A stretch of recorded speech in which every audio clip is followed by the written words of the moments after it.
Sirius XM. And now, the Opie and Anthony Show. Got a legend outside the studio. Wow. I've definitely seen this guy. Rich Little. Wow. My God. Take a seat, sir. Are you? God, I just came What a from pleasure. makeup. What a pleasure. You look great. You look wonderful, You sir. really do. You look fantastic. Almost alive.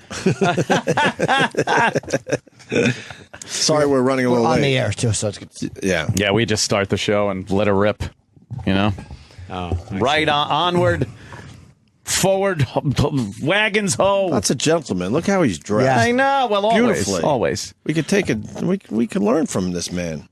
I remember your performances years ago, always dressed, in a tux, right? No, not You always have a necessarily. tux on? No, that's Dean Martin. Well, I remember watching those, too, but... Dean slept in a tux. It was always. You know, in the gutter. Always very well dressed. I see, though, the lapels a little thinner than back in the old days. Where Oh, yeah. They were... Oh, yeah. I loved those suits. With those long sideburns and those big collars. Yes, they were out to your shoulders. Yeah. Yeah, I remember, my God, years ago, all the great variety shows and specials, and, of course, on The Tonight Show, the great Rich Little. How many Tonight Amazing. shows did you do? I was hosting it, I think, about 10 or 12 times. Now, and that's just hosting it, or those are appearances, too? Appearances, probably 20. Oh, Wow. okay. Wow, yeah. That's, Johnny treated you well? I never met Johnny. No. He did treat me well, although I didn't get to know him. I don't think That's what everyone did. says, yeah. Yeah, they say Henry Bushkin has a book that's coming out, his old lawyer, and I'm reading it now, and Carson seemed like he was a very elusive guy. Yeah, he was a very private guy, not too talkative off the air, and he was polite, but you didn't socialize with him. You never saw him before the show, went to his dressing room or anything like that. But he drove his own car to NBC every day. Must have been a shock when he was driving home at night and people looked over. Right. That's Johnny Carson. Must have caused a few accidents. When years ago when you were on like all those many specials and whatnot, variety shows and stuff, there was also Frank Gorshin back then. Yeah. Was another impressionist. So much different than you, though. Yeah, he had a different style. A totally different style. Did you feel competitive with him at all? Well, no, I didn't. I think he did a little bit, but he came before me. But Frank, did the routine of announcing who he's going to do, turning around, fixing his hair. It was the one, yes. Getting the face ready, and then turning back. Big Me, reveal. I just rattle them off. I would do Howard Cosell, then I'd do George Burns, then I'd do John Wayne, and I'd do Kirk Douglas.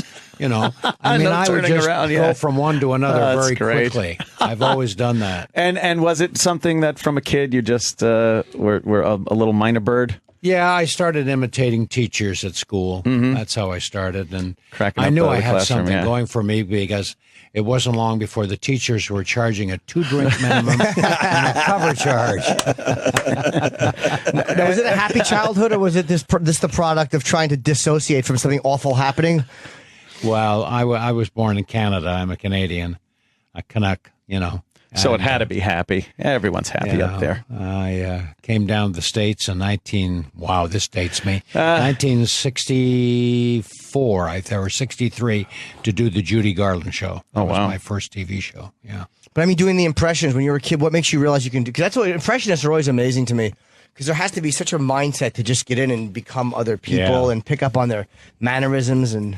Well, you know, people used to introduce me as the world's greatest impressionist, and I used to say, no, I think the world's greatest impressionist was Van Gogh, Cézanne, Matisse. They were good impressionists. What do you consider yourself? An impersonator. An impersonator. Yeah. Yeah. So, growing up, you realized you were pretty good at doing this. How did you make it a As soon career. as I started to make money, I thought, Okay. this thing seriously. Now, how did that happen? How do you go? Well, I was after I imitated my teachers, which there was no money in that. I started imitating local politicians and the mayor of Ottawa, and then I did the prime minister, and then I started doing some movie stars, and then organizations would hire me for shows like the Shriners, Knights of Columbus, and I would go and do 15 minutes, a little stand-up, and they'd give me $5 or $10, and I thought that was pretty good, being a teenager. $5 or Yeah, $10. yeah. Wow. and then make the big move down to the United States for the Yeah. Judy Garland show. Yeah. Wow. How did that go? That first TV. Well, Mel performance? Torme got me on the show. Oh, really? Mel Torme. He said, The Richmond, Golden Fog. the Golden Fog. Chestnuts roasting on an open fire. He was great, Mel was. He was a great movie buff. Oh, yeah? Yeah, he always watched movies in the buff. But See, I felt for that Home one. run little. But no, we did watch movies. We did some television together in Toronto, and we would watch movies all night long. We'd go down into the basement of the Holiday Inn. He put up a big bed sheet, and we'd watch movies all night long. He was a movie fanatic. Really? Oh, boy, did he know his movies. And that's how we became friendly. And then after we did a TV show in Toronto together, he knew I did all these different voices. I was doing Lloyd Bridges. I was doing Raymond Burr. I was doing a lot of people nobody else did. And he took a tape of all my voices and played it for Judy Garland. Wow, that's pretty nice of him. And to see if he could get me on the Garland show. And Judy was not impressed. Uh-oh. Really? However, when I did James Mason, that's when course. she was impressed because she had done A Star is Born with James Mason. James, yeah, and she yeah. loved James Mason. So when I did my James Mason, of course, when I went into that impression of that voice, I was the one that got me on the Judy Garland show. I remember hearing that one years ago, man. Always. You really sound like James Mason. That's fantastic. I used to do a speech from A Star is Born. That was the one I put on the tape. Of Listen course, to yeah. me, Esther. A career is a curious thing. Talent isn't always enough. You need a sense of timing, an eye for seeing the turning point and recognizing the big chance when it comes along and grabbing it. That was the speech I put on the tape. And Can I that ask put you over with Judy Garland, yeah. Daryl Hammond is a great impressionist too, impersonator. Yes, he is. And Daryl said something weird. He sees voices, and Daryl's a psychopath, but he sees things in color. He said there's a weird way he sees What does voices. he do? Eat crayons? I don't know. He has a bit of a history of smoking crack, so that could have been it. But He would says- give us a color. We go, when you're doing Clinton, what color? And he said like orange. Yeah, he and sees he it knew. weirdly. Like, how do you see a voice? Clinton's probably the easiest impression for anybody to do. Yeah, you know yeah, that, yeah. Bill Clinton? Because Even all you Bono gotta do is did put a it frog in your throat. Yeah. You're Kermit the Frog, probably. But Bill Clinton is just that kind of static in his voice. Yeah, you kind Yeah. of a little gritty in the back of the Can you throat. see Bill Clinton going, I think I'll clear my throat just a second. There, that's my throat. Bono was on the news this morning from U2 doing his impression of Clinton. I guess they had gotten together for some meeting, and Clinton was late to the meeting, so Bono just started doing this spot-on impression of Bill Clinton. So I guess you're right. Everybody can do a Bill Clinton impression. Yeah. Is there anyone you couldn't do that you wanted to do? Is there one that you could just never get? I would like to do Angelique Jolie. I would like to do her. I'd never be lonely. There's a lot of people I can't do. They say rich little man of 1,000 voices, which is kind of corny. It's really, Long Chaney was man of 1,000 faces, and then they said man of 1,000 voices. I don't do 1,000 voices. I do about 200. Which was one that you worked on and just felt like, I got to let it go? Was there one that you just... Oh, yeah. Which one? There were many. Let's see. Mike Douglas, when I was on the Mike Douglas show years ago, I could never get him down. There were voices that other people did so well that I just lost interest.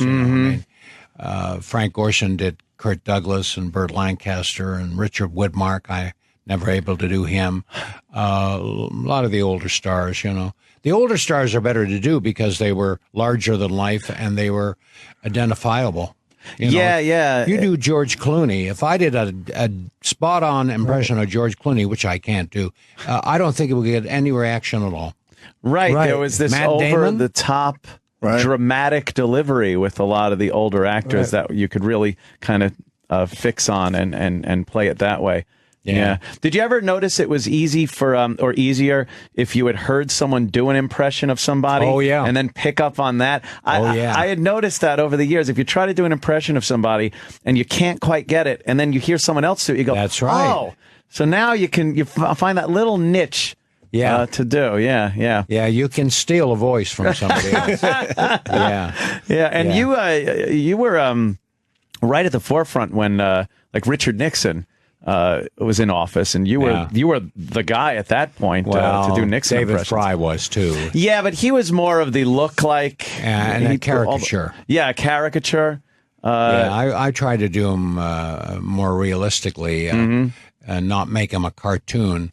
I once did Nixon in front of him. Yeah. How did that go? I was invited to a garden party at San Clemente. I was in my early 20s. The Western White House. There were a lot of celebrities there. And when I arrived, I thought, gosh, my act is here. And I've never met my act before.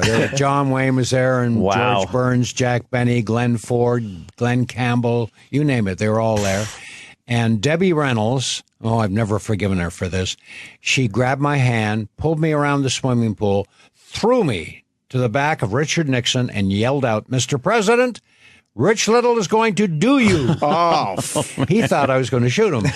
And he turned around in total fear and looked at me, and I went into my impression of Richard Nixon, and he didn't know who I was doing. Oh, no. I was going, Mr. President, let me make this perfectly clear.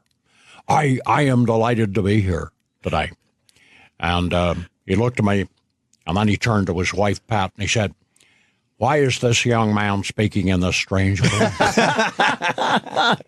He did not know I was doing him. The whole time I was doing him. And, the celebrities were gagging. Were you sweating? Oh, I was sweating. George Burns came up to me later and said, I was so nervous, I ate a flower. And John Wayne said, somebody get a rope. But said that. I did a good impression of Nixon, though. Yes. Because when I left that party, Pat, his wife, went with me. I couldn't get rid of her for 2 weeks. Wow, so you basically your impression of Nixon, you bombed to Nixon doing Nixon. In front of a bunch of celebrities. Well, Nixon had no sense of humor. Apparently, the tapes kind of reveal that.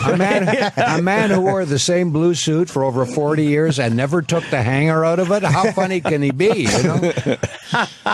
That's a great comedian's horror story. Just doing the voice to the president and not. How did Reagan like your impression? Reagan was much different. Reagan just was hysterical. I kept pinching myself. I'm talking to the president of the United States, and he's telling me jokes, and he's doing impressions for me. Yeah, he was apparently a real hoot. He just loved humor. His sense of humor is legendary. I remember he did his Jimmy Stewart for me, which was the standard Jimmy Stewart, wah, wah, wah. And then he did John Wayne, and that was okay. But then he did Truman Capote for me. And the Lincoln Room one night after a state dinner, he went into his Truman Capote. Reagan did. And he sounded a little like Truman Capote, like this, you see. And I thought it was pretty good. And then he said, Rich, I don't have a line. I don't know what to say. As Truman Capote, have you got a good joke I could use? And I said, as a matter of fact, I do. Well, I would appreciate that if you would give me that, because I don't know what to say when I do my Truman. So I gave him this joke, and he got a Secret Service man, wrote it on his back, the whole joke out. And the joke was this. I said, this is Truman Capote. You know, a lot of people think that I wrote in cold blood, but that's not true. No, actually, I wrote in ink. So Reagan just thought that was hysterical, wrote it down on the back of the Secret Service man, and then he said to me, I can't wait to try that out on Gorbachev. So I thought about that after and I'd give anything to see Reagan doing Truman Capote for Gorbachev. Right. Could you imagine him doing, I wrote in cold blood, you know, and Gorbachev going, you know. He starts doing his act. You know? Well, the next thing you know, the wall came down because he just thought Reagan was out of his mind. He's like, look, drop the wall. He's going to kill us all. So maybe you helped. Yeah. One time when I went to the White House for a little tea they were having, and I was late, and I was kicking myself, and I ran down the hall of the White House to the Lincoln Room, and there was Reagan out in front talking to the press. And he looked up and he said, Rich, thank God you're here. I'm starved, and I'm stuck with these press people. And he said, you do me better than I do. You finish this press conference. I said, what? You finish this press conference. I'm going for a cucumber sandwich. And he left. And he left me with the press. And I went into my Reagan. Wow. And they were asking me questions. It was the time of the Grenada thing. Mm-hmm. They said, Mr. President, what do you think of Grenada? Well, I think it's the best song that Buddy Greco ever recorded. You know, and then they were asking me other things, and I was answering as Reagan. And he was peeking around the corner. Oh, really? Yeah, and listening to me and just laughing his head off. Yeah, he apparently and really. They were asking me questions, you know, things like, what are you going to do for the little guy in America? And I'd say, well, get him a little woman. You know, I mean, silly, stupid answers. Do you see how the world has changed now, and you couldn't do that now without the press throwing you under the bus? And yeah. It's just, everything has just gotten... You couldn't do that today. No. You wouldn't even get close to the president. What do you not like about the business now, about show business now? Because you've seen quite an arc. Well, yeah, I think it's certainly a lot bluer than it is. Yeah. I mean, a lot of the young comics today want the shock value. Oh, yeah. So they use four-letter words when they don't have to. Right. You know, I mean, all those Dean Martin celebrity roasts, they took shots at people, but they were never blue. Right. You know. But, you know, the ones today are really vicious. The language is unbelievable. You know, it's like doing a friar's roast. I've done some of those in the past too. Those friar's roasts were blue, but they were clever though. Yeah. They were clever. Yeah. I loved watching those Dean Martin roasts. Yeah, the Dean Martin celebrity roasts are out now. Is that what you're promoting? Yeah. I'm going around the country promoting the Dean Martin celebrity roast because I'm probably the only person still living. So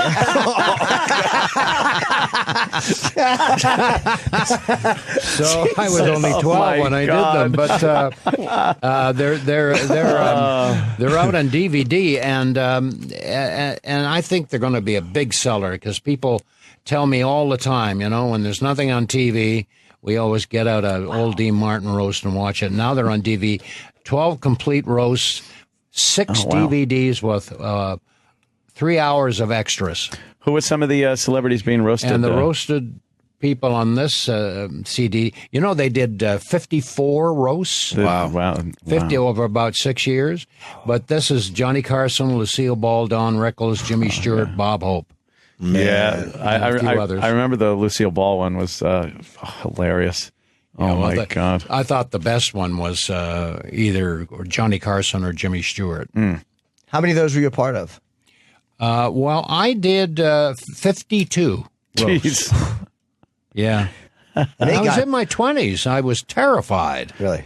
I mean, if you stand up in front of the likes of, you look on your right and you see George Burns, Jack Benny, Lucille Ball, Orson Welles, you know, and then you see Don Rickles, and then you see Dean Martin, you see Frank Sinatra, John Wayne. I mean, it's enough to... And you're the kid there. It's enough to make you just keel over, you know, from sheer terror, you know. Did you do poorly on any? Was there any of them that you look back on, you're like, oh, I kind of wish I could take that one out of the... Yeah, there's a couple. I thought, well, I can do that better today. But there are some that surprised me, like the Jimmy Stewart one was great fun to do because I showed Jimmy how to do himself, and we winged it. We didn't script it. Right? Yeah. I said, Jim, all you got to do is just stick out your hand like this and bend over and say, "Wow," just like that. and Jim stuck out his hand and bent over and went, "Wow." I said, that sounds like a seal in heat, for heaven's sake. That is the worst Jimmy Stewart I've ever heard. Sit down. That's terrible. And it was a very funny That is funny. And he went with it. He went with it. Did you did laugh in a few times, right? Yeah. How was that behind the scenes? You always think there was a lot of chaos, perhaps some illegalities going on. A party going on back there. Oh yeah. Yeah. Everybody was very friendly, and the thing about laughing is that it was quick. Mm-hmm. You know, they did such short little sketches, and everybody did it. Nixon was on it. John Wayne was on one show I did where he played a rabbit. They had him dress up in a bunny costume. It does seem that they were able to get people to do things they would never do anywhere else. Exactly. Yeah. Yeah, it was a popular show. Yeah. I wasn't allowed to watch it, but I would sneak out of my room and kind of peek out of the bedroom door and watch it until my father saw that we were peeking. And then, back then I probably got a swat. Yeah. So, like Pavlov's dog, I watch it now and I wince in pain. Are you still doing the next date Rich has, by the way, for a show is it's called Jimmy Stewart and Friends, starring you, and it's November the 10th in Sydney, Ohio. So if you're out there, I'm guessing tickets are available now. It's in the Sydney High School Auditorium. Wow. And is that where they got me going? Sydney, Ohio. Jimmy, you don't like Mr. Little, do you? It's on the pep sheet. I was going to promote. It was so cold. It was so cold in Sydney, Ohio this morning. How cold was it? An exhibitionist came up to me and had to describe himself to me.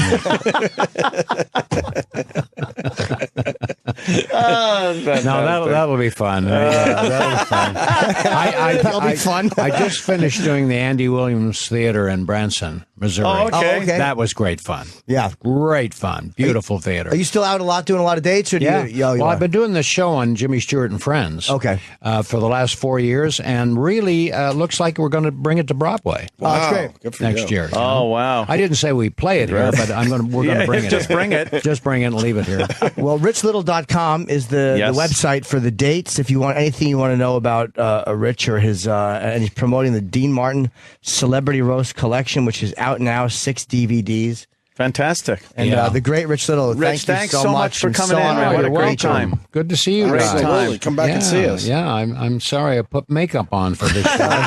Exactly. And when we talked about the Dean Martin roast, I held up the you did the hold it DVD. up. I do like that you held it up. Yeah, I held it up so that you could hear it. Thanks, guys. Thank you, Rich Little. After these messages, The Opie and Anthony Show. we'll be right back.